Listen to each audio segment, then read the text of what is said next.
5 centimes. More from Pelissero. The Bills signed defensive tackle Mia Ford to a 1-year deal. Ford, who spent 5 seasons with the Seahawks, had 3 sacks last season. The Giants picked up the 5th-year option on offensive tackle Andrew Thomas. Thomas, who was the 4th overall pick in the 2020 NFL Draft, was named the second-team All-Pro in 2022 by the Associated Press. He's now under contract through 2024. This has been NFL Network Now on the Westwood One Radio Network.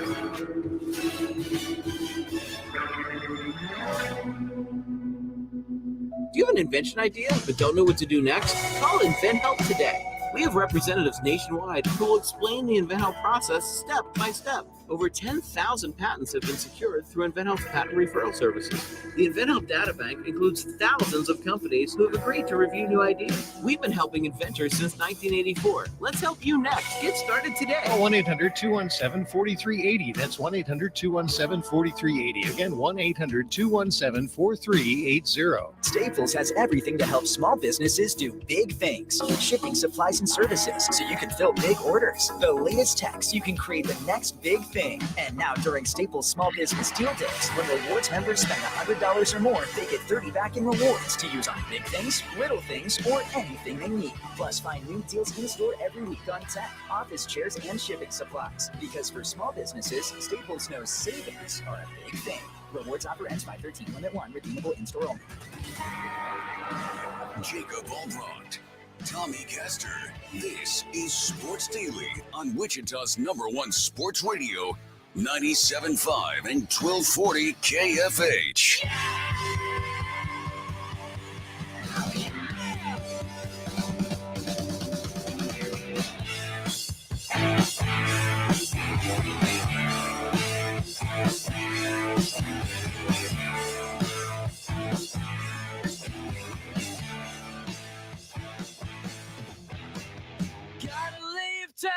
Welcome in, everybody. It is Sports Daily. It is Hump Day. Jacob Albracht, Tommy Castor with you on this Wednesday edition of the program. Glad to be here with you today. It's the middle of the week. We've got plenty going on. The NBA playoffs, fantastic last night. You've got Wichita State baseball with a massive, massive win that we are excited to dig into as well. Other news around the world, portal latest as it pertains to our teams, a little bit of movement and non-movement to talk about in the portal. We have all kinds of giveaways for you today as well. We're excited about it. A great Sports Daily coming. Jacob Albracht, Tommy Castor, Jad Chambers producing. Tommy, how are you this morning? It's a good Wednesday, man. It was, felt good getting up, getting into the office today, ready for a big day to talk about everything going on, NBA, portal news, all that stuff. Could be a good day today. All right, 869-1240 is the IHOP hotline. Glad to have you here with us today. It's a nice day outside. We're getting, the change of the seasons, and it's starting to feel like spring a little bit. So hope everybody's been able to enjoy that as well. I just want to stand out there and soak it in. But last night we were inside and we were locked in to the NBA playoffs. I was in and out. Locked in is probably a loose term for me. In and out throughout the night on the playoffs. Last night, which saw the Knicks even the series with the Heat, no Jimmy Butler, and the Lakers, behind a big performance from Anthony Davis, get a win over Golden State, and one that really just sort of went down to the wire. David, man, if I'm a Lakers fan, Tommy, I just sit there and wonder, if Davis was ever just fully healthy and locked in. I mean, he is incredible when he's out there. 30 points, 23 rebounds, 5 assists, 4 blocks. And the Lakers take down the Warriors on the road, flip home court right on its head, which if you're a Warriors fan, you're a little concerned about because of how much better they've been at home versus on the road this year. But now they're going to have to go win one on the road. But there's your opening salvo for Lakers Warriors, and it was as good as advertised. That was a great game. It really was. And, I think the biggest thing for the Lakers is taking that pressure off of LeBron. LeBron doesn't have to do it all when you've got Anthony Davis performing at the level that he did last night. And that hasn't been consistent whatsoever in Anthony Davis's Lakers career. But that's been what they've wanted to have happen, right? When you pair up LeBron and Anthony Davis, and then you've got the other players around them, you hope to be able to take a little bit of the pressure off of the shoulders of LeBron. That hasn't always been the case, but they were able to get that done last night. And yeah, I'm with you. You know, if you're a Lakers fan and you sit there and you think, man, what could this team be like, and where could they be overall if Anthony Davis had been healthy throughout the entire time that he's been paired with LeBron? But regardless, they got a really important and big first win in that series. And I'm interested to see if Davis can stay on the court this series. If he does, then that's going to be a really, really difficult proposition for the Warriors to try to overcome.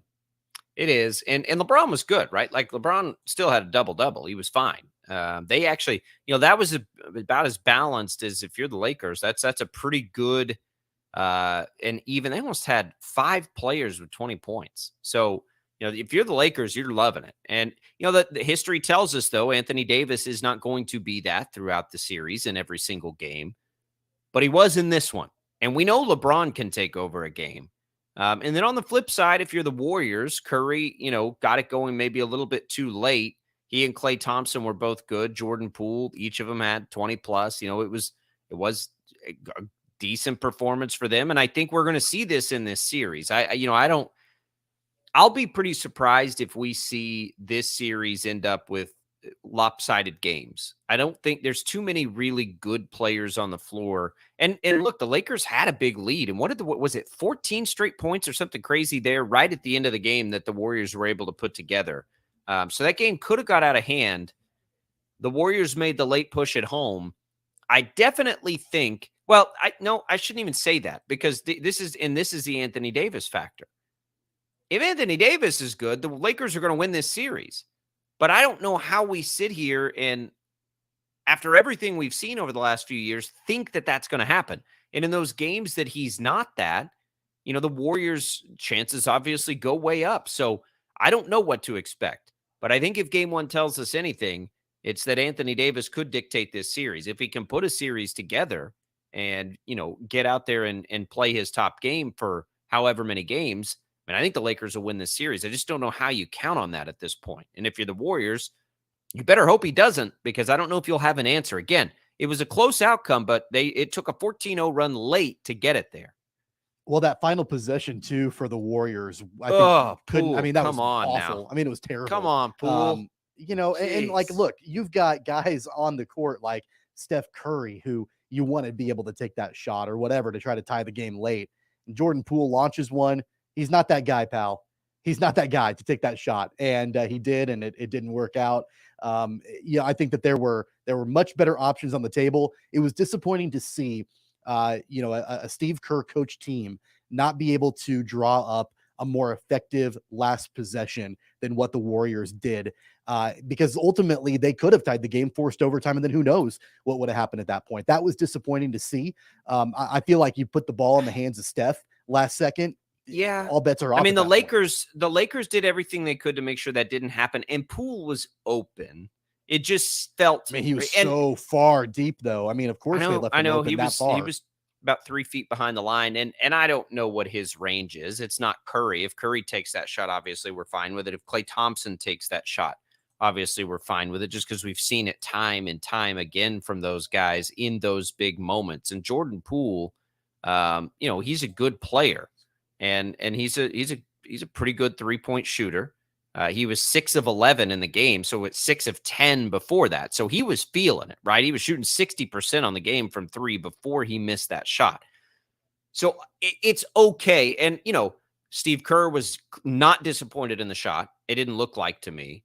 The broadcast crew seemed to think it was fine, and I lean on those guys in some of those moments. But I was with you. I thought, there was enough time there to try to at least get Klay the look. But, Poole was feeling it, to be fair. He was. He had made 6 threes leading into that point. So it was probably just a heat check type thing. I don't know. It is what it is. At least he was open. I will say that. It wasn't forced. He wasn't, nobody was on him. They did give him the look, but Tommy, I think they gave him the look for a reason. I think they were happy to let him take that shot and not Steph, or maybe even not Klay. I didn't see what was happening with Klay off the ball, but we know they didn't want Steph to have the ball. And that was the right call for the Lakers. You never want Steph to have the ball in those moments. Why would you? You'd be crazy to. He may be the greatest shooter the league has ever seen. But I thought a good opening game of that series. Happy to see it. I don't take a lot out of the other one because Jimmy Butler was out. Like I don't know. I don't know what you do with that game. Jalen Brunson was really good. The Dallas Mavericks continue to kick themselves, I'm sure. But he's been everything the Knicks wanted him to be. And here we go with that series tied at 1-1. But can you take a whole lot away if Butler's not there when it's the Heat? I mean, they kept it close without him. Well, I think it depends upon, when we see Jimmy Butler next. I mean, if there's, and I don't really know the extent of, I don't either. why he's out. And I don't know if we're going to see him in game 2 or if we're looking at kind of an extended absence from him. I'm not really sure the status of that. But I think that's going to, obviously hinge upon whether or not the Heat can win this series, is if, Jimmy Butler is available. I don't trust the Knicks. I trust, let me take that back. I trust them more, of course, when Jimmy Butler is not playing, right? They got the win in game 1 last night. But man, we've seen Jimmy Butler take over games in this playoffs over the course of his career and this year. So I don't know. I mean, I feel like if Butler is out for an extended period of time, that's going to open the door a little bit more for the Knicks to be able to, try to get through and win this series. But overall, I don't trust them yet. Although, who knows with Jimmy Butler and his injury. Yeah, I don't know either. I don't really care because I don't think either one of these teams are going to do it. Like, I think there's a chance. I obviously think there's a chance with Jimmy Butler, and I'm not going to totally discount the Knicks because they've been a really nice story this year and they have good players. I like a lot of their players. But if I had to power rank all the teams in the playoffs, these would be the two teams at the bottom of my list. So I don't worry just a whole lot. I'm excited to see this series. Don't get me wrong, assuming Butler is back. I want to see this series. I just don't think either one of these teams is going to win an NBA title. So you think that the winner of Boston and Philly will ultimately represent the East in the finals? Assuming Embiid's back, yeah. I mean, if Philly, I mean, they won a game without Embiid already. If they could get it done, and I still think Philly without Embiid probably wins, but I would say that's an outlier. I mean, it's not a foregone conclusion. As I look at it, it's hard for me to imagine, even as open as it is. And it's definitely not like there's no chance, no way whatsoever. I feel like when I'm watching that series, I'm watching a series of teams that aren't going to do it. Now, could they? Sure. I think we've established that we feel like it's anybody's game in this show. It's just that's the least likely. And there's, it's the least juicy too, to me, like of all this, and that's not the case around the country. We know what the Knicks stories have been over the years, and we know, Jimmy Butler is a phenomenal, just unreal, unique talent when he's turned on the right way. But that series is not as interesting as Lakers Warriors. It's not as interesting as Nuggets Suns, even though the Suns with Chris Paul's out now, that may be a foregone conclusion. That one's getting less interesting, and certainly not Boston, Philadelphia, which I think is very interesting. But it's been good. The NBA playoffs continue to deliver as we sit here. Austin Reeves, by the way, 10 points, 5 rebounds, 3 assists. I've always kind of got an eye on Austin Reeves, who spent some time with the Shockers, of course. He was not, certainly wasn't the big offensive factor, but, he filled out a stat sheet nicely and continues to be a major piece for the Lakers, which is really cool to see. That guy, had he stayed at Wichita State, and it clearly wasn't the best fit there at the time, but man, I think had he stayed and gone all in with the Shockers, he could have been just an all-time player. But it's cool to see him getting it done at the NBA level. It's cool to see anybody that has ties to Wichita State getting it done at the NBA level. And he is the latest one right now in the spotlight. Lakers take game 1. That series is going to continue to be fantastic, I think. Really excited about that as well. Couple other things, and we'll take a break and come back with some Shocker baseball. One other note of that's happened here, I believe this morning or late last night. Jackson Mahomes was arrested. You might remember the situation of him at a local restaurant there. He's a social media influencer. This is interesting because, as it pertains to Patrick Mahomes, I don't really care what his brother does. But he is he has made himself a public personality now. And so, he has been arrested. Doesn't have anything to do with Patrick Mahomes. We don't need to get into it, but it did happen. He was arrested on and charged on 3 counts of aggravated sexual battery and a 4th count of battery, booked into the Johnson County Jail. $100,000 bond. It was in relation to the incident. He was accused of the owner of a restaurant in Overland Park of these charges, and there was video of it. You can pay as much or as little attention to that story as you would like, but it did happen, just so you know. And we don't need to spend a lot of time discussing it. We have giveaways to get through in the show today. We're going to give away movie tickets. We're going to give away Wind Surge vouchers, all kinds of fun stuff. Not a giveaway directly, but a cool contest we have going right now for Odyssey that we want to tell you about. You can enter to win a chance to see, not a chance to see, but a trip to see Guns N' Roses at a U.S. stop of your choice on their 2023 World Tour, including round-trip airfare, a 2-night hotel stay, a pair of tickets, and $200 gift card. All you have to do is go to kfhradio.com to enter for the chance to win. It's a national contest, so get in there and get your chance to win. kfhradio.com. You can get tickets now at livenation.com. Tommy and I'll come back. A little Wichita State baseball to talk about when we return on a Wednesday edition of Sports Daily.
869-1240. Time to get busy. This is Sports Daily on KFH.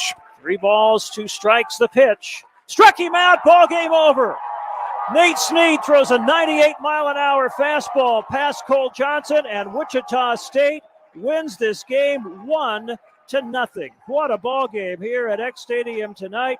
Nate Snead closes it out with 2 scoreless innings as 6 Shocker pitchers combine on a 5-hit shutout against a very good offensive team.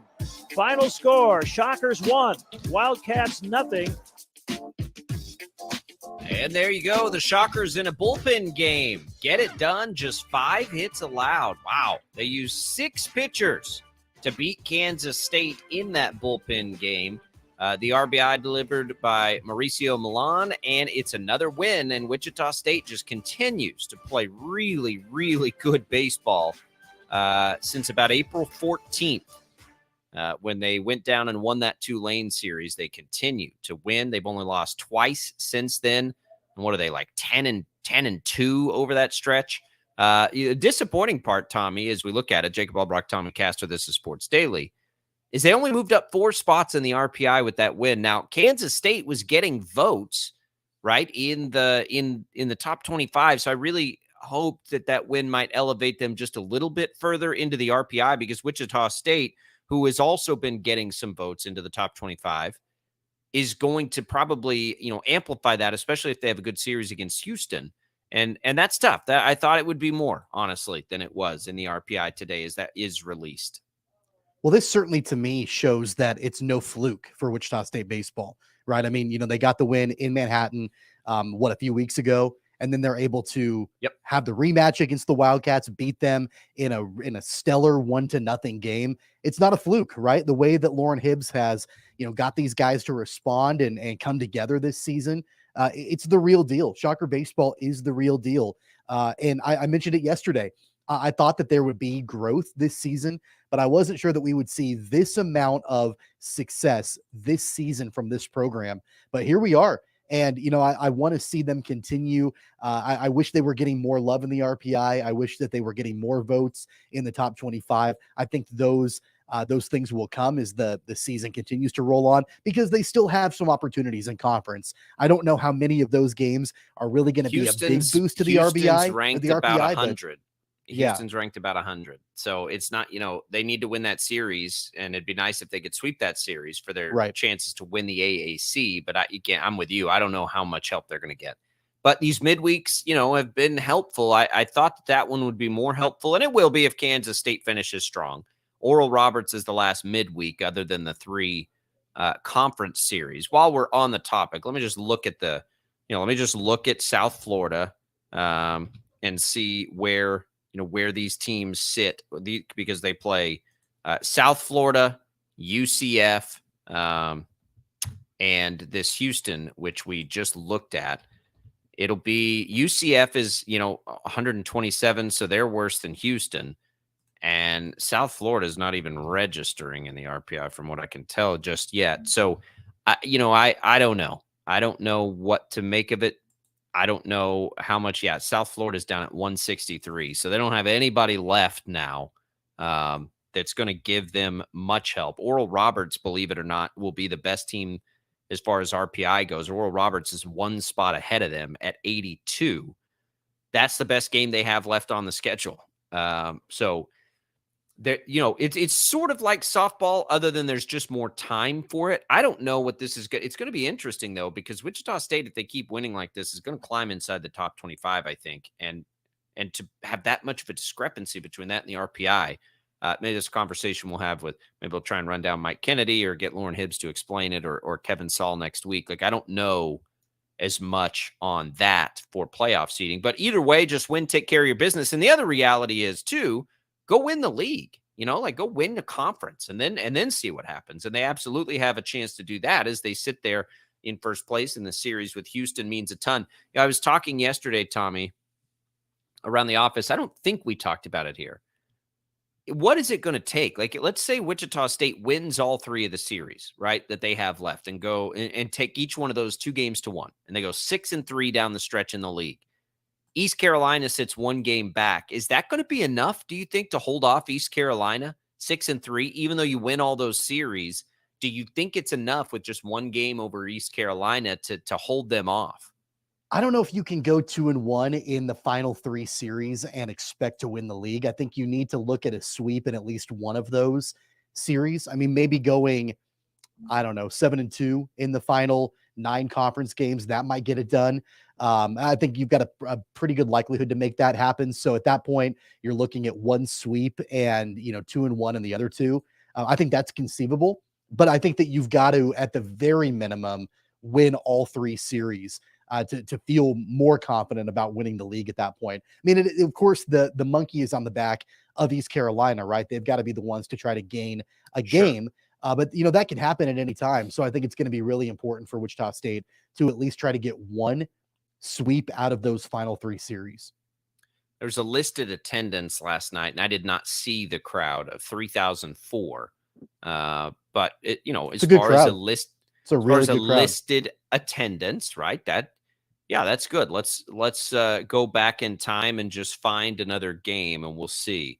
Let's go back to how about a Saturday game against Houston? I'm going to randomly pull one of these. And I don't remember what the weather was. Yeah, it was 65 degrees on Sunday. I thought that was a nice day. So another nice day on a Saturday. Listed attendance is 1,732. So that's on a Saturday during nice weather. Now, and granted, it was K-State, and I'm sure there were some K-State. You're getting fans some Wildcat fans in there, yeah, for sure. But on a Tuesday night, 3,000 people listed. That's impressive. And it was a really nice evening too. I mean, I think that's part of it also, and so I'm on board with that for sure. I think the other storyline in this, and I mentioned this on social media last night, and I would love to get your take on it. At what point do you take the interim tag off of Lauren Hibbs? I mean, just with what he's been able to do this season, and I don't know what his intentions are. I don't know if he's comfortable in the role of just being the interim guy this year and then there being a nationwide search. I don't know the answer to that. But at what point, if he wants the job, does Kevin Saul just give him the job? I mean, I think that, there's been the success on the field that I don't know about you, but I mentioned it before. I wasn't sure we would see this level of success this season. Yeah, this one's a little tricky because we've never really known what the long-term plan was. There was never any indication given on what the long-term plan is. So I'm not sure. I honestly, it's a shot in the dark. Yeah, if they keep this going, if they win the league, if they do all those things, if he wants it, he'll have it, I'm sure. Yeah. I also think because we're not talking about a guy that doesn't have the prior experience. We're talking about a guy that's been a long-time head coach in Division I college baseball for forever. So you've got a guy that's got the pedigree, that's got the Shocker ties and all of that. I mean, it was a natural choice for him to be the interim coach this season, no doubt about it. I think it's becoming the natural choice to just let him roll with it long term. I mean, he spent 27 years at Charlotte and had a pretty impressive record. Won lots of games, made it to the NCAA tournament 5 times, is their all-time winningest coach. He's back here now at his alma mater. But yes, I think that it's an easy sell if he wants it, to the fan base. I think there's not a fan alive that if Wichita State continues to play this way that wouldn't be supportive of that. I don't think. There are probably calls you got to make. You got to call Kevin Hooper. You got to call. That's probably it. Honestly, that's probably the short list. But no, I think it's a cool storyline, and we'll see. Lauren Hibbs is no spring chicken. No offense to Lauren Hibbs, but you never know. When we enter these points of our careers and lives, is he rejuvenated? Is this something that he's enjoyed? It sounds like when I listen to him after games and when I listen to him here on his coach's show that he's having a great time. So yeah, I would think that if there's interest both ways, then sure. That just takes that burden off the plate. But the other probably nice thing about this situation is I also would imagine there's not really any pressure to deal with it right now. Not even a little bit, right? There's not, you're not dealing with, nobody's going to swoop in and take Lauren Hibbs away. I wouldn't think. Again, this is speculative here. I would imagine that he's not putting a ton of pressure on anybody. I think he's probably just enjoying this ride. And I think it translates. And the reason I brought up attendance, and I don't, I think it's always important just to sort of observe those things, right? And wonder, because I have always wondered, What is the appetite still? I've been here since 2014, almost a decade, and Shocker baseball has not ever reached that point, even when they've had some really talented teams, of getting back to the promised land, which is, for somebody that moves here to cover things, like I would love to see them and chase a College World Series and do those kinds of things. They just haven't been there, and neither have the fans. And so I've always wondered, like, if they can get good again, are all the people who always tell me about the glory days of Wichita State baseball, like, are they coming back? And I think we are starting to see that. And that's good. That's good news for the program, because the facilities there are as good as anybody's. Like, the facilities at Wichita State, I mean, they're unmatched. They're fantastic. So then it becomes, are people willing to come back? And the biggest challenge for Wichita State baseball, in my opinion, as far as that, is the weather's usually pretty crappy until about now, right? Like, usually it's either cold. We know, like, the shadows at X Stadium, if you're sitting in the shadows, it is cold, man. But that doesn't mean that it can't still become a hot ticket item, which that's what I want to know. Is it going to do that if they keep winning like this? Well, you mentioned the folks that were around, in droves during the glory days. The only negative part, the only bad thing is, and I mean this with all due respect, I think a good portion of them probably aren't around anymore. It's been a long time, since those glory days. I remember them. I was very, very little when the Shockers won the College World Series. Like, I was a child when they won in '89. So that was a long time ago. Now, of course, they had success, in the '90s and early 2000s and all of that. But you're getting a group of people that, remember those glory days, that are starting to age out a little bit, and people that are around our age, maybe even a little bit older. They don't really remember quite as much of the time when Shocker baseball, was the biggest thing going in town and was dominant. So I think there's going to be a little bit more work there to try to get, the general baseball fan back. But I'm not saying it can't be done. I mean, success, if you build it, they will come, right? From Field of Dreams. Like, when they have that success, people will show up. And so, regardless if they remember, but I think the risk of that not being the case always exists, and that's. But what I believe, though, that I don't think that you have to rest on the laurels of, oh, you've had all these people coming, 2 decades ago or 3 decades ago to watch Shocker baseball. We think they're going to come back. No, I think that it can be a new era of success and generating new fans that way. So it can be a mix of both, I think. But I'll tell you what, from somebody that I've been around here my entire life. I remember when Shocker baseball was the biggest thing going, and it was so much fun. It was so much fun going to X Stadium and watching, a team that more than likely was going to go deep into the postseason. And it's been a long time since we've had that. And so I'm looking forward to that coming back. I hope it does. I really want that to come back. I really want to see Shocker baseball back at its peak. Yeah, I do too. It's been one of the things I've desired as just an observer since we've been here, right? Like, the thought of College World Series and all that, you like, heck yeah. And I know how awesome that's going to be. Like, that would be a great thing to pencil in. And softball has taken that, over to some degree, which has been such a blast. But I definitely think you can have both. And it would just serve as this, nice, awesome bridge between basketball season and now what's become the TBT that we look forward to. We didn't even talk about the TBT yesterday. Yeah, I know we had this on the list. We got to talk about this. Speaking of that, in an immediate left turn, because it just dawned on me, we weren't able to get that in yesterday. The Mass Street team out of KU. Are you kidding me? The Morris twins are going to coach this team? Yeah. And Langford and Taylor are on the roster. That's what we know so far. But the Morris twins are going to coach this team? I think I laughed out loud when I saw that the release come out that, and I don't remember which twin is the They've head. coached one of these teams too in the past. Our super producer Matt Henderson pointed this out. Like, they coached a TBT team in like 2017 or something. It is commitment week apparently in the TBT next week. And so we'll see who they add, but that team coming to Wichita with those guys are going to be, I mean, Keith Langford and Tyshawn Taylor. I'll ask you, Tommy, because that's in your wheelhouse. Yeah. Keith Langford and Tyshawn Taylor, that's two names people are going to be pretty excited about. Well, yeah, that's like the Mount Rushmore, I think, of, at least they're on that list of, most recognizable, impressive former Jayhawks. And so having them, come to town, and I don't know if you heard about this or not. Keith Langford was on a KU podcast, I think last week. And if you have 30, 40 minutes to spare, check it out. I mean, it was incredible. Just talking about his time at KU. He was there when Roy Williams left and Bill Self came in, and there was a part of the discussion about he wanted to follow Roy Williams to North Carolina. Roy told him to play a year for Bill Self and see what he thought. I mean, just the conversation, and I've never heard Keith Langford talk about this before. It was awesome. It was just a great conversation. So the fact that he's going to be playing on the KU team, that's really cool. Tyshawn Taylor was incredible also, in his time at KU. I'm looking forward to seeing who else they get on this team. But, man, the initial announcement couldn't be more fun.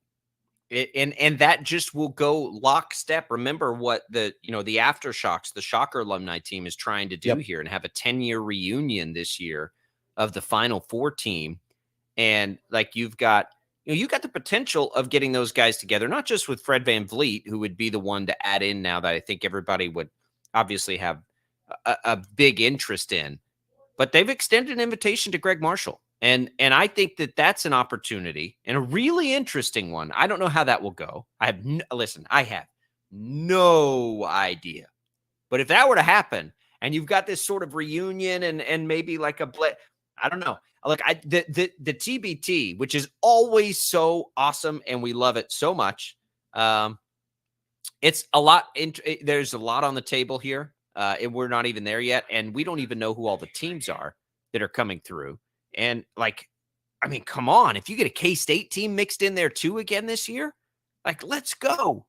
And K-State's had a team in these things, and man, I'm just telling you, that announcement for this Mass Street deal, it doesn't even really, is that enough of a headline, Tommy, for KU fans, those two guys? If they just sprinkle in whatever guys, to fill out the roster, or maybe they do have another headline or two, but even if they didn't,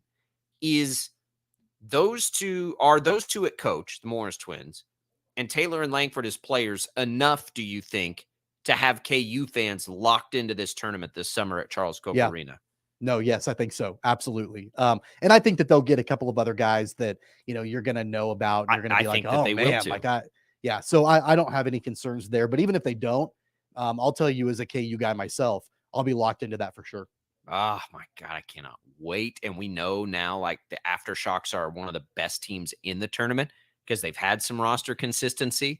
And, you've got this scenario where, I don't know, I just envision, if those two met up at Charles Koch Arena, and you've got the Fran Camp effect and the Fran Camp going up against KU effect, all this stuff, when he's become one of the best players in the tournament every year, I cannot wait for what do that. You think what do you think the odds are that Marshall makes an appearance?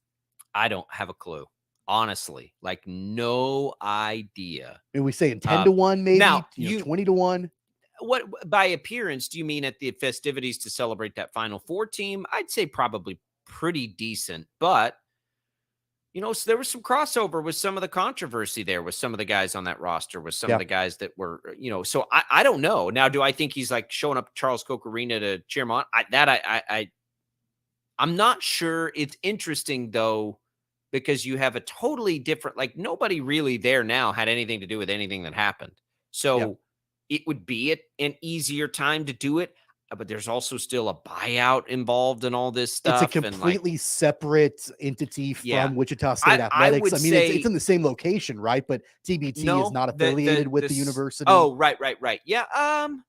I think there's a loose affiliation, but just in the facility. I think I think there's a moderate chance if they do this celebration away from the university, because the university is not going to have anything to do with that, but it will still have, I believe, that the NIL collective will have something to do with it. So I'm not sure. I would say moderate chance to get together with his old team. Anything more than that, I'll watch with interest like everybody else, but it seems maybe still a little too complicated. to do that. But I don't know. They've extended the invitation. So that makes it interesting. And we'll, of course, watch it. And we'll watch Fred VanVleet. And we know that based on history, Fred VanVleet will want to be there. It probably just becomes a consideration of can he get here for that in the summertime. All right, we'll take a quick break. We'll come back. Some giveaways. We'll make home run picks for a BetMGM promotion that happens on Wednesdays. It's all coming for you on Sports Daily.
On KFH.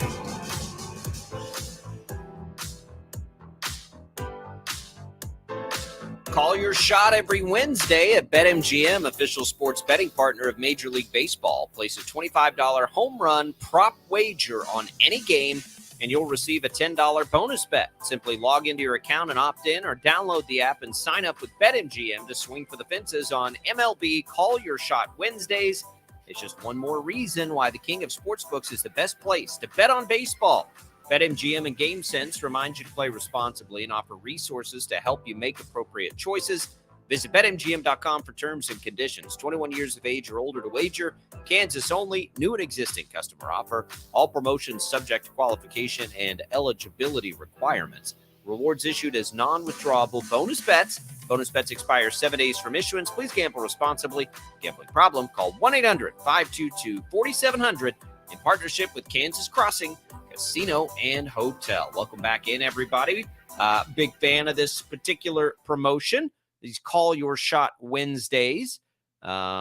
Interesting as we look around Major League Baseball for what we're going to do with those. And this is not just because I'm a Rangers fan, but I look at that game, a day game, when they've been opening up the roof there at the new ballpark for the Rangers.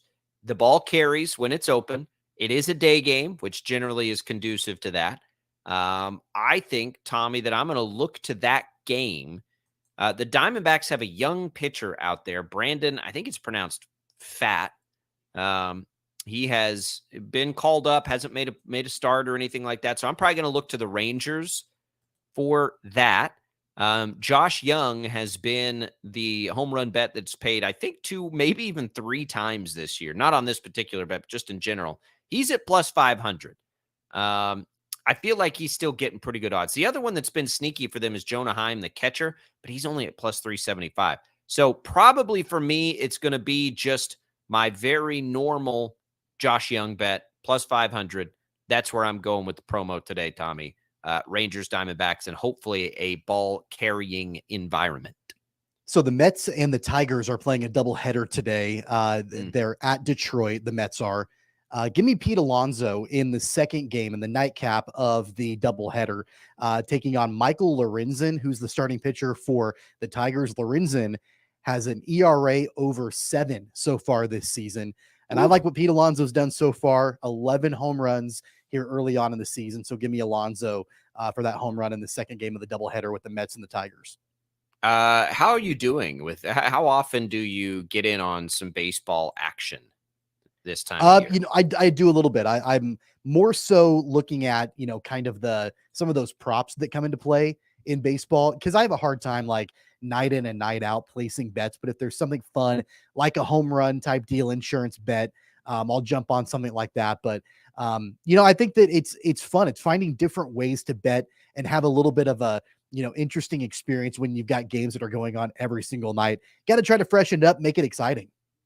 Yeah, it's a fun way to do it. I love it. These are interesting. I'm still like just trying to get a grasp of trying to bet baseball. I think it's hard, but it is fun. It has not been fun for the Royals. Real quick, they fall again yesterday, and it's a game where Salvador Perez is great, but Salvador Perez leaves the game, which is never good. But he had, he was good in the game, and then we'll see on his status. But the Royals now fall to 7-23. Tommy, 7-23. They could win 16 games in a row and that would only put them back at 500. Franmil Reyes is out. Salvador Perez is now a middle finger contusion. He'll be day to day. It's getting hard. It's getting hard. Like, are we done with them? We done paying attention to the Royals this season? No, I don't think so, because there's too many young players involved. Bobby Witt Jr. is only hitting 221, but you got to pay attention to Bobby Witt Jr. Vinny Pasquantino is playing pretty well. You got to pay attention to him. Salvador Perez is a future Hall of Famer. I think he is as interesting a player individually to watch as there is. And Zach Greinke is trying to add to a Hall of Fame resume. So no, I'll say the answer is no, because I think there's too many young players that mean too much to the Royals' future playing for this team. And I think you've got two potential Hall of Famers playing. Honestly, for me, Tommy, it's frustrating. It's the frustration factor. There are teams that their rosters are just bad, right? Like, there's not a lot of reason to watch and whatever. And those are like, okay, yeah, I get it. But I don't think the Royals are that. And I think that's what's been the most frustrating, is because you've got all these young pitchers we're trying to evaluate and get a look at. And then here we go. They just cannot get wins. I'll tell you right now, they get through this Orioles series tomorrow. And then after that, they've got a weekend homestand against the Athletics, who are the only other worse team in baseball than they are. And then they're at home against the White Sox. The White Sox, they've been an unmitigated disaster as well. So if they don't do anything against Oakland and Chicago, then I'm done. I'm done for the year. Like, if they have bad outings against those two teams who are both garbage, I'm out. Count me out for the rest of the year. I don't care at that point. We'll see if they can get it turned around. That's a good opportunity to. The Royals play tonight right here on KFH 6:30 against the Orioles. If you want to go see a Wind Surge game, you can do it. Our first giveaway of the day, a 4-pack of Wind Surge vouchers. These are cool because you can pick any game you'd like to go see them. So a 4-pack of vouchers for tickets to see the Wind Surge, courtesy of Sports Daily and KFH. We'll give those to the first caller right now, 869-1240. Head out there on us. We'll see you on the other side of the break.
Does #1 Sports Radio, 97.5 and 1240 KFH.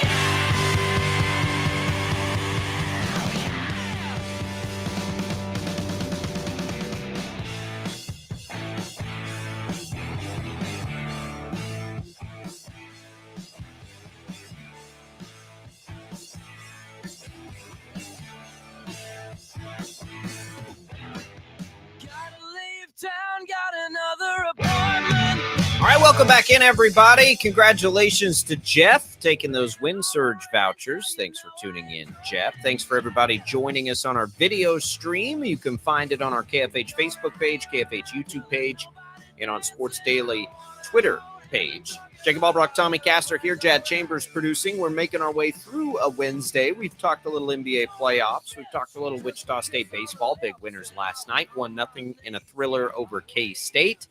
Let's talk about the transfer portal, Tommy. Now, we'll go two places. We'll go one with a commitment here. And the IHOP hotline, by the way, always open 869-1240 for you. Kansas State gets their guy, right? Max Asmus ends up at Texas. And I don't know, you might say this is the next best thing. I think it's probably pretty close to on par with Asmus is Tyler Perry, who was the North Texas star, Conference USA Player of the Year, really shined in that NIT run that they had on the way to a championship.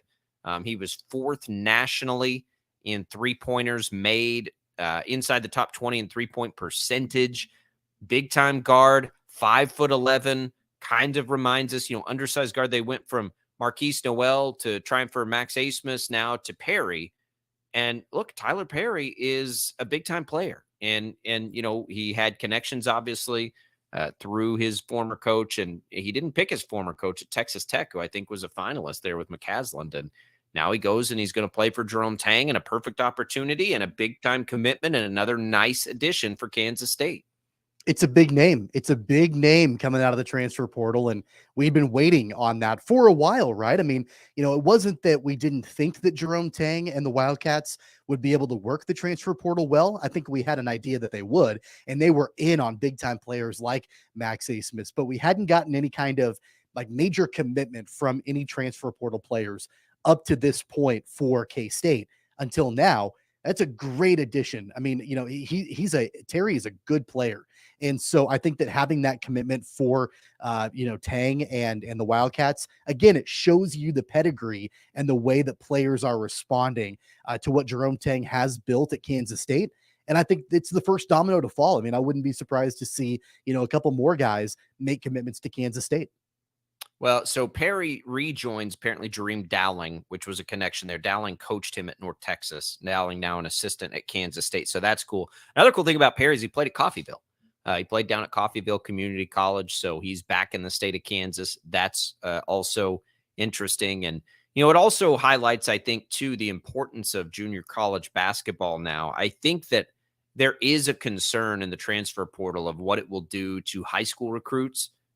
But I think something that may amplify is why you might want to give a nod or a look over to a junior college, because you can go in, you can play right away. We know the quality of basketball that exists there, and it catapults a lot of guys. It may be a different path, but it's another path. All right, another big name in the portal that's been sort of lingering there. If it wasn't Max Asmus that that has been watching, it's Hunter Dickinson.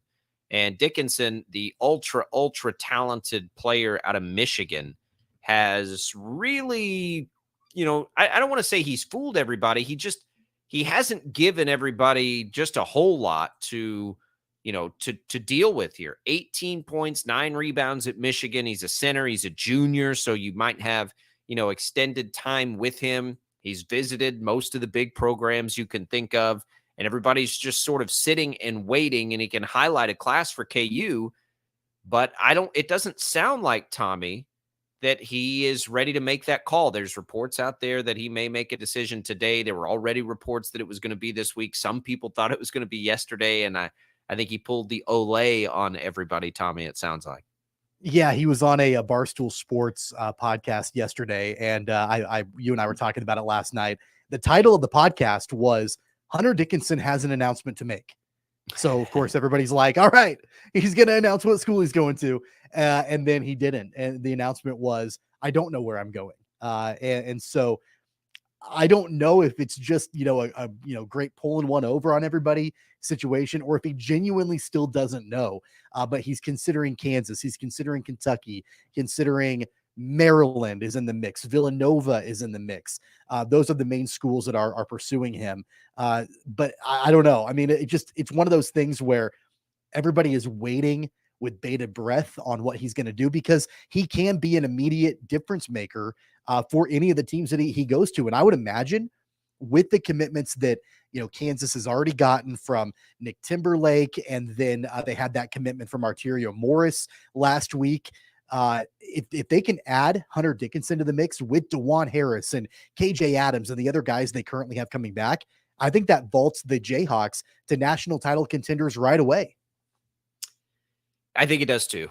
It's going to be it's going to be one of those things where, yeah, maybe in the preseason, but there's still, to me, too many new faces to make that sort of proclamation. But there would absolutely be enough coming back. Look, with those freshmen and Wando and KJ and Hunter Dickinson in the lineup, you'd feel pretty good about that, right? Can you imagine a world where you've got KJ Adams potentially playing at the 4, which is probably more of his natural position. I know. And then Hunter Dickinson as a true big. And we talked about it before, all the different years and the times that Bill Self has had traditional bigs at the 5. And what for God's sakes, one of them just won the NBA MVP in Joel Embiid, so he's got a track record in developing really, really talented bigs, and Hunter Dickinson could be another one of them. Well, and I think about, so if I'm making a pitch to Dickinson, that's where I point. The most successful program, I think, and I could be forgetting about somebody, but translating centers into the NBA over the last little while has been Kansas, right? Look at the former MVP. Look at the guy that won the MVP, I should say, yesterday, Joel Embiid, for starters. Doak was one of the great college basketball players of his time when he was here. David McCormick was the centerpiece of a national championship a couple of years ago. So they have that track record, but Kentucky does too. And that Kentucky gets interesting. They need a replacement for Sheboy, right? And so I think that you're going to have plenty of NIL opportunities at either place. I would guess that those are the two leading schools. I know Kentucky people have cooled a little bit on their, probability, but I'm not. Don't count out Maryland. Don't count out Maryland. That's home for him. And so I think that it's a situation where you might be looking at Kansas versus Maryland. I don't even know if I thought versus Nova Kentucky had snuck in. Alexandria, Virginia. How far is Alexandria? Where's Maryland? College Park. Is that right? Yeah. College Park, Maryland. Let's see. College Park, Maryland to Alexandria, Virginia is it's a half hour. Yeah, that's pretty close.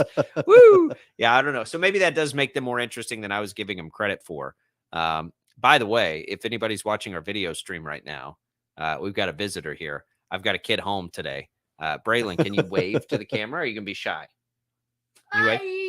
Oh, you didn't need to say hi. I was there just we saying go. Wave, buddy. Yeah. So he snuck. I told you this was going to happen. I love it. Yeah, this reminds me of when we were smack in the middle of the pandemic, right? And everyone was having to work from home, and kids were just like popping into everything and getting into it. But yeah, I don't know Dickinson in his status. Tommy, what does your gut say? Yeah, I think it's tough. I think it's going to be really tough one way or another, because the one thing that Dickinson has done a good job of, not only just internally, but externally as well, his team, they've not really given much of an indication one way or another. So it's, typically you're hearing some rumblings here and there. You've got people that are reporting different things. Really, I don't know if anybody really knows. And that's what has made this decision, so big, is because we're not getting any sort of indication one way or another. I could say right now that, I think Kansas is the most likely landing spot for him, but that would just be a guess. I mean, there really is no intel really one way or another right now. We're not going to know for sure until Hunter Dickinson says it out of his own mouth. And so that's what's made this so interesting, because typically when you've got, transfer portal players that are looking at different schools, somebody's going to leak it or somebody's going to report it. That has not been the case with Hunter Dickinson.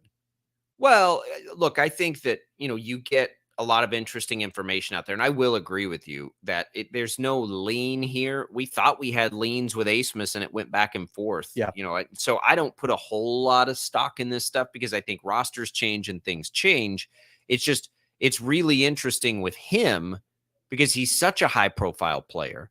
And I think it's totally okay too, by the way. And I don't get the indication that people are frustrated or upset. And I hope that they don't, because this is a big decision, right? It's an even bigger decision now when this is kind of it for most players. They're only going to do this once under the new rules. So we got to just have patience with guys and let how them much do of their it, thing. How much of it is NIL related too? I mean, it very well could have been a situation. I don't know. I have no proof on this, but maybe he had every intention of going on this podcast yesterday and announcing what school he was planning on going to. That could have been it. And then maybe last minute he thought, maybe I can get more NIL dollars if I delay it. And there could have been a school out there, and I don't know which one it was, but maybe a school that was anticipating him to announce for them. And then he said he wasn't. And now the NIL opportunities might be going up. I mean, I think what he's doing right now is he's trying to drive demand. And that's what a lot of these players are trying to do now. They're trying to, make as big of a payday as they possibly can. I would imagine that KU's NIL collective and Kentucky's NIL collective and Maryland's NIL collective, Villanova's, I would imagine that they are all jockeying for position right now to see who can potentially write the biggest check.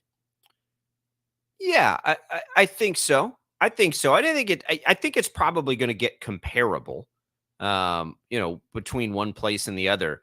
It's hard to look at this overall at transfer class rankings, see different things from different people and, different sites evaluate this in different ways. West Virginia, oddly enough, has some consistency among those lists of being one of the top teams right now. So that's certainly good news for the Big 12, I think. Let's see what CBS Sports. I haven't checked CBS Sports. Let me see what they've got. They've got a listing of players, and Hunter Dickinson is their top guy, by the way. Tyler Perry was high on their list. So there's a lot to it. On3, which is kind of a new transfer portal addition, and they've been all over a lot of stuff. Just for the record, has Kansas State down at 27, I think. But of course, Kansas State has the great class coming in of young players, as does KU. But you see teams like West Virginia thriving here. We know Texas Tech was one of those teams last year. They were, that did that, and that ended up being a little bit of a disappointment there. Arkansas high on the list. TCU is on 247's list, ranked pretty high, Tommy. The Big 12 well represented in this thing. But a name like Dickinson, that's the thing with these. A name like Dickinson, if he lands at Kansas, is all of a sudden going to flip that upside down and move them way up. And the other hard thing about these lists is not a lot of teams need everything, right? Like there are teams. Kansas does, by the way. I think Kansas absolutely needs another player. Don't mistake what I'm saying. I think Kansas State needs another one too. But Kansas needs Hunter Dickinson. This wouldn't be just some luxury pick, right? If they don't get Dickinson, they're going to have to adjust. It's not all in on him, but it's definitely one you'd like to see. They played without a player the caliber of Hunter Dickinson last season with KJ Adams at the 5. And I think it was good. And I think KJ Adams developed well throughout the course of the season, but it was a different brand of basketball than we were used to seeing the Jayhawks play. And so I think that Bill Self for sure would love to get back to that traditional, comfortable, having a solid 5, a solid center playing for his team. And so that's why they're going after Hunter Dickinson the way that they are.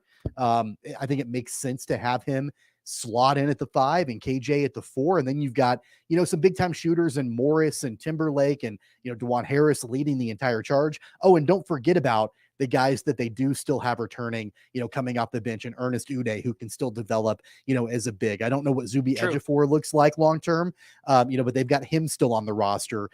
So they've got other pieces, but for sure, I mean, Hunter Dickinson is the cream of the crop, as far as who they're targeting. It wouldn't surprise me, though, if they land Dickinson, if you see a player like Zuby Ejiofor potentially transfer out, because at that point you're relegating him to, the end of the bench. And so it wouldn't surprise me to see that happen. Well, no, yeah. And that'd be cool for another team to get an opportunity for Ejiofor to come in and play too. Like the transfer portal, giveth and taketh away. I get it. But yeah, if you're getting 2 years potentially of Dickinson, then I would I wouldn't hope that he did, but it would make a ton of sense. And then that gives an opportunity for some other places. Let's just use Wichita State as an example. Right. Like then you've got this, 4 or 5 star caliber big out there all of a sudden that needs an opportunity to play.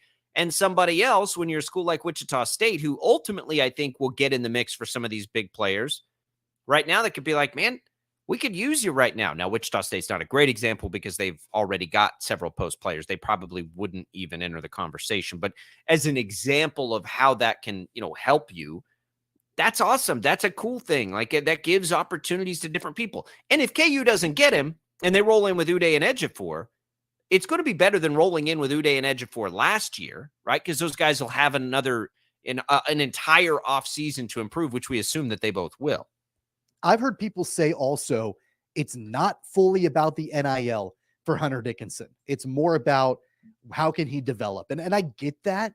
That's where Kansas shines. But I think it's more NIL than maybe what people think. Like I think he's going to try to find the biggest payday possible, because I'm not convinced that Hunter Dickinson, even with development at a program like Kansas or Kentucky, is a viable NBA player. I think he's going to be he already is a great college basketball player. He'll continue to be a great college basketball player, but I don't know if that's, pro worthy necessarily. So why not cash in right now?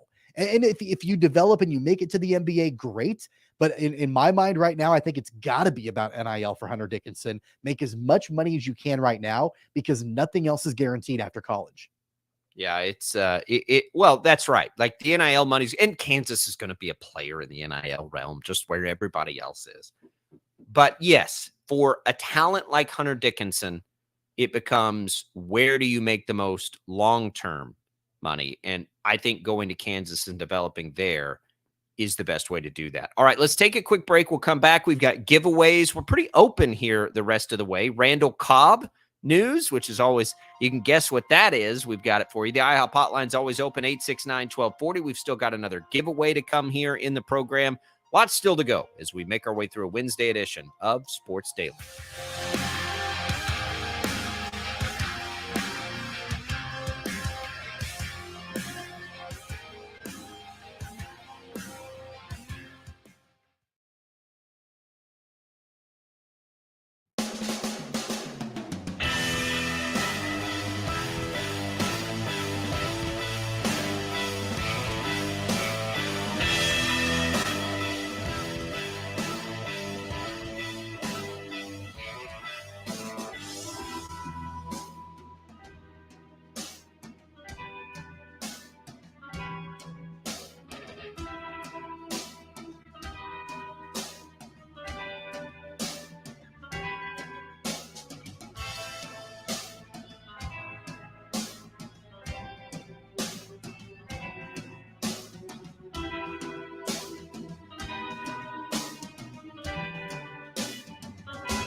gotta hear this.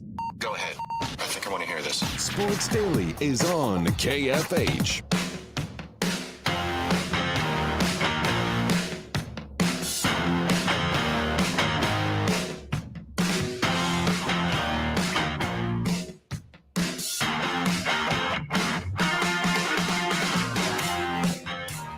All right, welcome back, everybody. Sports Daily on KFH. Jake Albracht, Tommy Castor, Chad Chambers producing. 869-1240, the IHOP hotline, open the rest of the way. Pretty good time to jump in there if you've got anything on your mind, as we are pretty wide open the rest of the way. Glad to be here with you on Sports Daily today as we make our way through in, I don't know, maybe the least surprising news ever. Randall Cobb is now joining the Jets.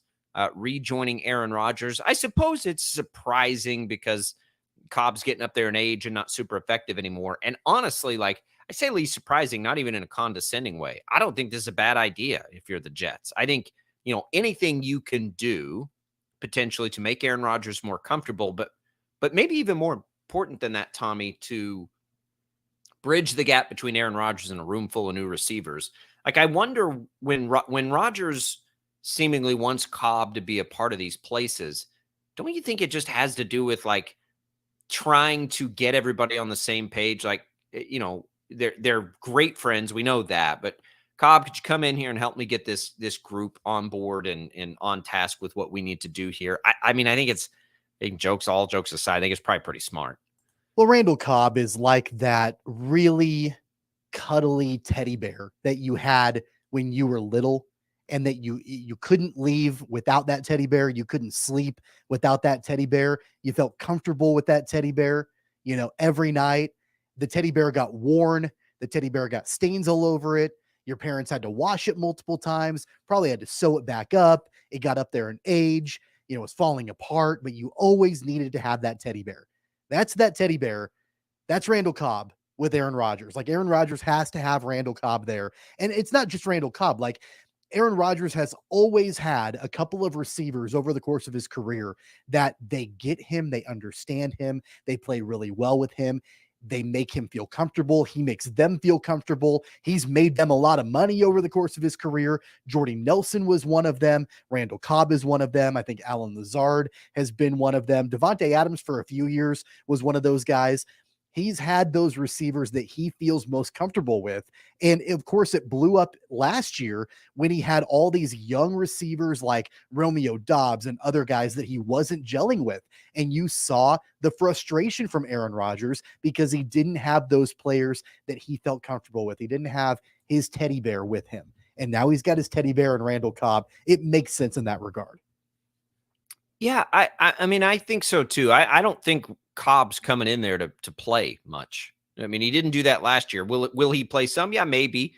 But it's interesting. Remember, and I hadn't, this news kind of had me looking. I forgot they added Allen Lazard. The Jets did. Like, I totally forgot about that. They have McCole Hardman there. Garrett Wilson's already there. They have Corey Davis, who's been good in the past. Denzel Mims has been good in the past. They're pretty deep at that spot. We've talked about their receivers, and that's after they traded Elijah Moore, who I really like Elijah Moore, right? Like, I think he's a really good player. They still are loaded, and they've been working on this for a long time. So, yeah, you come in and you add Allen Lazard and now Randall Cobb. Okay, there's your familiarity. And then you add a player like McCole Hardman, who's really interesting, right? But Garrett Wilson's a stud. And you look at a room there, and, they got Uzama, remember, the tight end there, and he's not even their listed starter, but they're pretty talented. And I think that, so when you bring Cobb in, Cobb's not going to be expected to do anything on the field, but off the field, like, what does this hurt? Because if Cobb nothing is there else, to make Aaron Rodgers feel better and feel more comfortable in his time in New York. And that's not a bad thing. It's just the reality. I think it's a little different than that, though. I almost think Cobb's there to help coach these receivers, like this group. And Lazard can do that some, but, like Cobb, if it were just to make Aaron Rodgers comfortable, don't you think that Cobb would be more of a, make him more comfortable on the field? I don't know. Maybe it is like, and it honestly, like if you're Aaron Rodgers and you're just like, this is my buddy and he's just going to make my time here more enjoyable. Come on. But you could do that without giving him a spot on the roster. You know what I mean? Like you could get him there without taking a spot on the roster.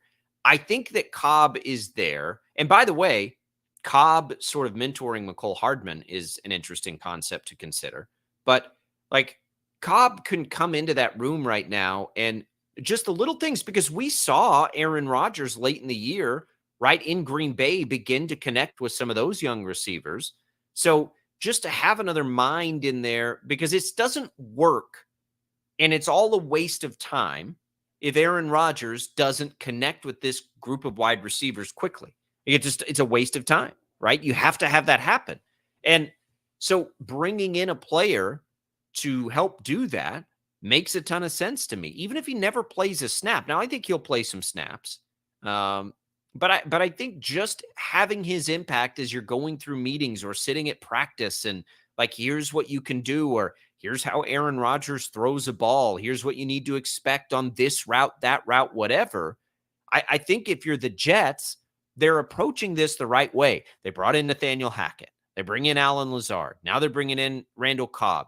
I mean, I think you just say, like, Aaron Rodgers, within reason, what are the things that will help you be the most successful here? Because if you don't do all of those things, you're wasting your time if you're the Jets at this point. I was trying to think of a comparison of what this was like with another quarterback situation. The closest I can come up with is, it's kind of like a little bit like when Tom Brady went to Tampa and Gronk went with him to Tampa. Like kind of the same thing, although Gronk was still more effective than Randall Cobb will probably be with the Jets. But it would have been, I guess, maybe like, if he tried to recruit Julian Edelman to go down to Tampa with him. That didn't happen, obviously, but kind of the same situation, kind of the same regard there. I don't know. I think Garrett Dieter with Kansas City for as long as he lasted on that roster is something like that with Mahomes. It's sometimes, and I think, there are front offices that get too stubborn to this. Could the Jets sit there and say, oh boy, we can't give up the roster space to bring in Cobb? And they could say that, or they could say, we have gone all in with Aaron Rodgers here. We have got to make this thing work to its best ability if we want a chance to win a Super Bowl. And I think at that point, you just have conversations and say, Aaron, here you've had a chance, like you've worked out with the team. Like, what do you think would help us be more successful in like reasonable ways that are actually achievable, right? We're not going to go get Devontae Adams for you, but what else? What could we do? And I'm sure that for Rodgers, it's like, man, you guys should bring Randall Cobb in here. Like he knows the system. He knows us. He knows how to be successful. I think if you can get the roster space, you bring him in. I don't think Aaron Rodgers is sitting there saying you have to bring him in. No, but also you have to look at it from the emotional perspective also, where we have seen Aaron Rodgers, and this is just a fact, we've seen Aaron Rodgers have meltdowns before. We've seen him be really angry and really upset and really frustrated on the sideline, in press conferences, going on Pat McAfee. Like those are things that he does.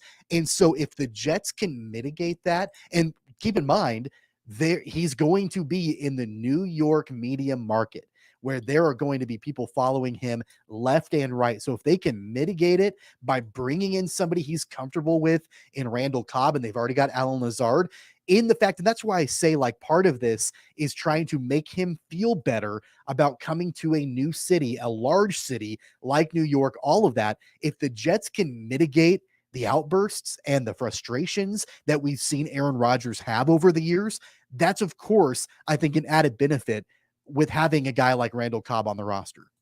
I don't know what our expectations for the Jets are, and we'll get there with what that should be. Mine, I think, are higher than the general public's right now. I think their win total is around 9.5. Like I'm pretty optimistic that this can work really well for the Jets. I think that everything is in place. Did it take a little longer? Was the road to get there a little more dramatic than it needed to be? Maybe.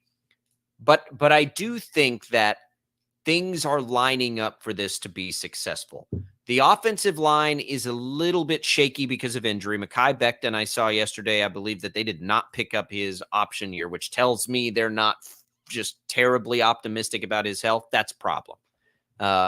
So that would be about it. But I assume that Breece Hall will bounce back and be, for most of the year, if not 100%, pretty close to it. So I think they'll be able to run the ball. I already think they have a good defense. I think they've got a coach who has enough of a personality to, allow Rodgers to be himself, but to also not waver from the direction of the team, right? He's not a pushover, basically. And Nathaniel Hackett is a big part of what Aaron Rodgers did. A lot to the same of Randall Cobb. And I heard Rodgers, I think it was his introductory press conference, mention Hackett specifically, right? So clearly that also means something. The Jets are doing this the right way. It was a little dicey on the way there, right? And probably took a little too long, but it got done. And they've done everything they needed to do to make this work. And from the beginning of all this, it was like, man, Rodgers to the Jets makes a lot of sense, right? They're loaded with young talent. They've got a coach people are on board with. And they seem like they're close, right? They're close. They're quarterback away. I mean, they were close without much at all at quarterback. Where does Aaron Rodgers put him? Even if it's not MVP Aaron Rodgers, right? Like, it doesn't have to be 2 years ago Aaron Rodgers, although I think it's probably going to be closer to that than people think. I don't undersell their impact. I think they're going to compete in that division. I don't know if I think that they're going to be able to get through all of Buffalo, Cincinnati, Kansas City. Now, I think you've got to put Baltimore back in that list. You've got to put the Chargers back in that list. I think they win the division. You think they'll surpass Buffalo? I think they'll surpass Buffalo. I think that they will surpass the Dolphins. New England, I think New England finishes last in that division. They're past New England, and I agree with you on the Dolphins. Buffalo's interesting because, all the hype around Buffalo was there last year. Now they don't win that playoff game, and all the hype seems to be gone. I think that may be a bit premature, but I'm high enough on the Jets to say they'll compete with Buffalo, and that's not a knock on Buffalo. And I think you have to look at it right now as, what if everything goes well? What if everything goes right in New York? And I think as you have these conversations of what the ceiling is, that's what you assume. And if everything goes right, the Jets are a Super Bowl contender. If Rodgers returns to the level we saw him 1 year ago, not last year, but the year before when he was back-to-back MVP, right? If he can get to that, which I think is absolutely possible, if they get Breece Hall back and they can run the ball the way that we think that they can do, and they play the same level of defense they've played, I think the difference in the Jets last year to the Jets with Aaron Rodgers is Super Bowl good. I really do. And I'm not saying I'm picking them to win the Super Bowl. I'm not, right? Like, I'm absolutely not going to do that. But I am saying I think they're in the mix. And if they were in the NFC, like, let's do this. Let's have this exercise. Plug the Jets into the NFC right now. Where do they sit in the power rankings of the NFC? Because I think it might be 1. I'd probably go 2. I think it'd probably go Eagles and then the Jets would be my Eagles, thought. You're right. 2 is right. 2 is the right maybe answer. the 49ers. But I put them ahead of San Francisco. Yeah, San Francisco 3 maybe at this point, just because of the uncertainty at quarterback for San Francisco. But I mean, yeah, they would be. I mean, it's no secret, and we've talked about it before, and everybody has, how much more difficult the AFC is than the NFC right now. Right now, you've got Jalen Hurts and the Eagles, and then everybody else. And it's a big step down. But other than that, I mean, you've got all these loaded teams in the AFC. I know we haven't even talked about the fact that the Chiefs re-signed Jerick McKinnon and they declined Clyde Edwards-Helaire's 5th-year option. So there are definitely some even more shakeups going on in the AFC right now. But yeah, I mean, it's no secret how loaded the AFC is. Let's talk about that real quick with the Chiefs, because I do think the Chiefs are still the Super Bowl favorite. Are you good with the Pacheco McKinnon combo to run it back?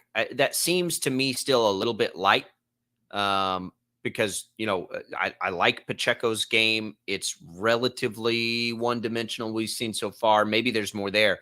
If you could tell me McKinnon's going to be healthy again, I'd love it, but that just never really happened over his career. Clyde Edwards-Helaire will be there still this year, so I guess it's okay. I was going to say, don't count out the potential of him still performing at a decent level for the Chiefs. I'm off the bandwagon of Edwards-Helaire being this game-changing running back for Kansas City. Not. Like, that's not going to happen. But he can still contribute, and he's going to have to if he wants to continue his career with someone else. Like, he's got to play well this season, right? If the Chiefs declined, his option, then he's basically playing for his job not only in Kansas City but elsewhere if he chooses to go somewhere else. Yeah, it is, and I think they're fine. I think this is an interesting year for a guy like Isaiah Pacheco. If he can replicate what he did, I guess I just have a hard time envisioning this, and I don't lean one way or the other. I'm totally like up in the air, down the middle. Pacheco, is he going to be a Chief? I don't know. 3 years from now, 2 years from now, I just don't know the answer there. And I remember when Kareem Hunt, prior to his boneheadedness, was in his prime, and just sometimes imagine like how much more crazy the offense could be if they could really elevate to that.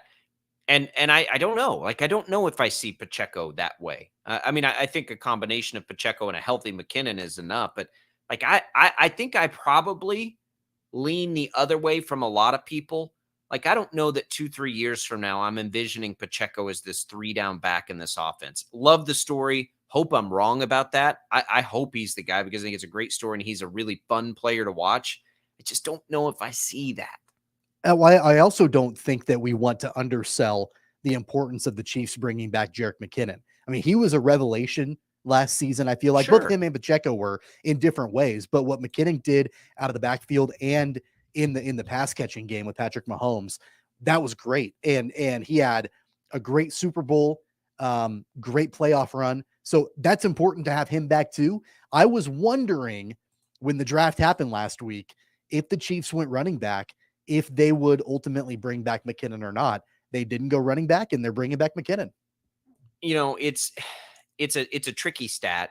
Let me just say this about McKinnon. He's become a revelation in the pass game, but early in his career, he just never carried a big load, right? He had in his rookie year, he carried it 113 times.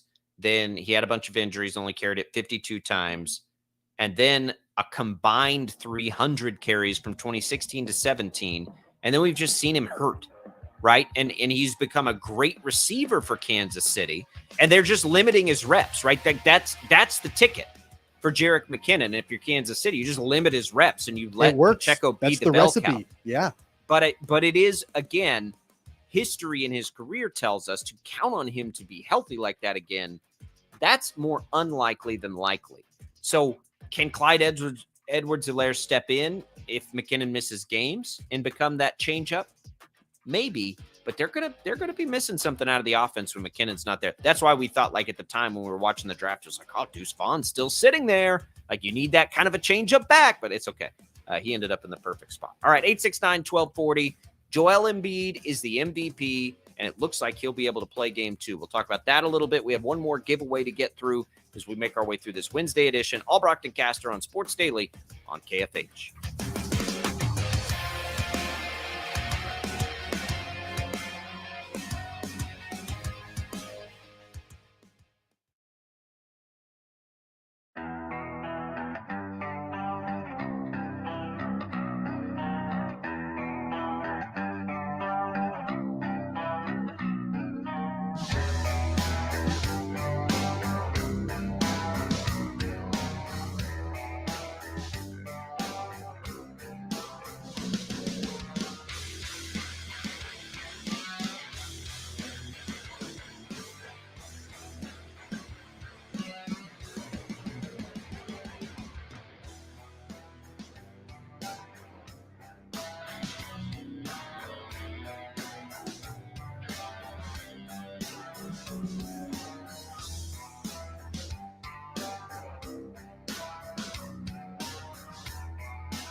All right, welcome back, everybody. It is Sports Daily on KFH. We're glad to have you here.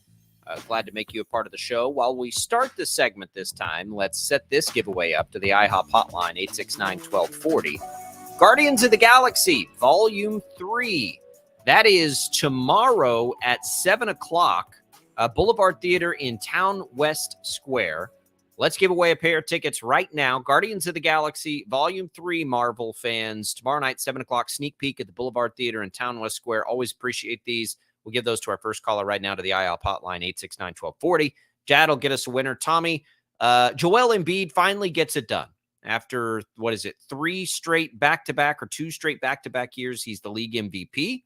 He goes in over Nikola Jokic and becomes the 4th international player to win the award. Hakeem Olajuwon, Steve Nash, Dirk Nowitzki all had it. 33 points a game and 10 rebounds a year. This feels right. It's interesting to me for Embiid and just the NBA in general that it's now the 3rd straight year a center has won this award, with Jokic getting it for 2 years in a row. And I wonder if we're beginning to see a shift back to big men in the NBA. You know, it's all cyclical, right? We saw the shift to the guards, and then big men were undervalued, and now it seems like they're being tremendously valued. Just look at the teams left in the playoffs, right? A lot of them have really good big men. A lot of them are built around good big men. But good for Embiid, who's become one of the more affable, I think, characters in the NBA. Just about everybody likes him. He's interesting all the time. Good to see that he's likely back for game 2 of that series. But your KU guy, Tommy, Embiid, this is good, right? Like, this is something I think people around here can kind of feel good about. Yeah, the first former KU player to win the NBA MVP since Wilt Chamberlain back in like 1968. You know, it's been a long time since that's happened, but good for Joel Embiid. His story is so cool. Didn't start playing basketball until high school. Was very, very raw going into college. You saw flashes of the brilliance when he was at KU for that 1 year. And then you weren't sure if it was actually going to pan out for him or not. A lot of different injuries that happened for Embiid. And I know that there are stories of him, you know, thinking about quitting multiple different times, you know, as that entire rehab process and all of that was going on. Here he is now. He's a great personality, a great character, fun to watch, fun to follow. You know, he's funny. He's got charisma. And so I'm really happy for him, and being able to watch what he did this entire season was special. And the fact that the Sixers are, still in the playoffs and they're still in that hunt, it's going to be fun to watch what they can do in this series. And I think I jumbled my words a while ago. So Olajuwon, Nash, and Nowitzki were the first international players before this international flair that we've had now. But, you go and Giannis, did Giannis win? Yeah, it's the 5th consecutive year because Giannis got it in 19 and 20. Then Jokic got it in 21 and 22, and now Embiid. So 5 straight years. And then you've got this phenom, Victor Wembanyama, coming that's going to be the top pick this year. Another 7'2", very versatile big man. And, the international game has become really interesting. But you look at it, Tommy, and I wonder if we can ever draw some of these international players overseas to play, right? Now that we have NIL and these things, because that we're headed that way and we have been, but the international part of this game is just exploding. Embiid came over, right? Why not if you're some of these places with these NIL opportunities, do you not go after some of these stars? What if Jokic had played college basketball in the U.S.? What if Giannis had? What if Wembanyama has? That would be awesome. How do we get these international guys to come over and play college basketball here? No offense to the European leagues, which clearly prepares these guys well, right? It's really tough. It's really tough to expect that, especially, if there are guys that are looking at being one of the top picks in the NBA draft. I mean, why would you, even with NIL, why would you go and spend a year, in college when you can cash in with that NBA contract right away? So that's a really difficult proposition, even with the world of NIL for the top level of those players. I think that there is now a bigger decision to be made for some of those guys that, they could go to the G League right away or whatever that developmental league is, or they could go and do that sort of thing right away, or go and play in college for a year to get drafted. I think that there is that decision that, it's more, I don't know. It's a little bit of a tougher decision to make for those guys. But if you're going to be 1 or 2 in the NBA draft right out of high school, just do that instead of going to college. I want to do this on another day. I want us to identify who we think will be the next American-born player to win the MVP. Because you look at it right now, and with Luka in the mix also, with Luka and Jokic and Embiid and Giannis, and, this great generation of American players sort of aging out a little bit, who's it going to be? It's a really good question. Is it Jason Tatum? Is Shai Gilgeous-Alexander going to continue to take the right steps?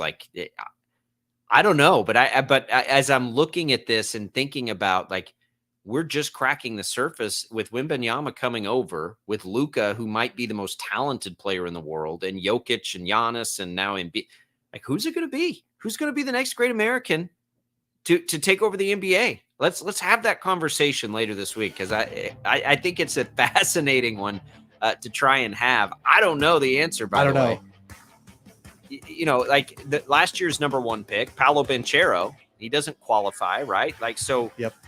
What who's it? And has he been named the Rookie of the Year? He's going to be the Rookie of the Year, right?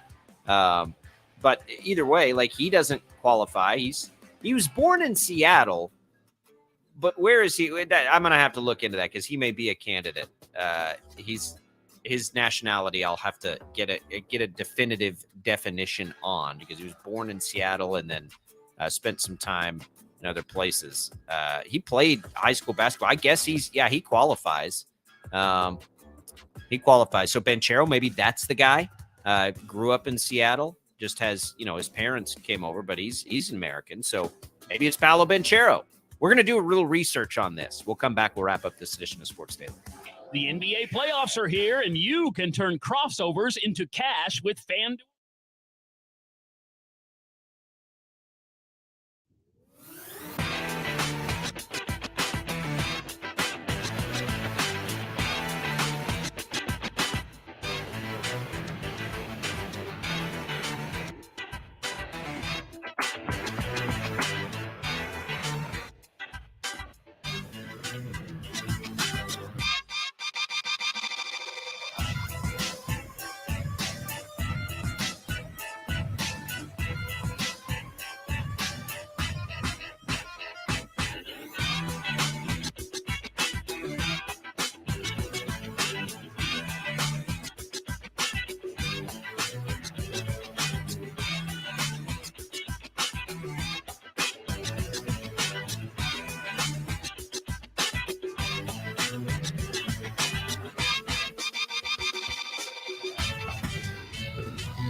All right, everybody, that does it for a Wednesday edition of the program. Following us, Jim Rome at 11, Bob and Jeff from 2 to 4, an hour of Maggie and Perloff, an hour and a half of Zach Gelb before the Royals and Orioles take over on KFH at 6:30. See if the Royals can't begin a turnaround here as they've got a softer portion of the schedule coming. Congratulations to all our giveaway winners here. Thank you, everybody, for watching us on the video stream. Thanks for listening here on KFH. You can always go back and listen on the Odyssey app.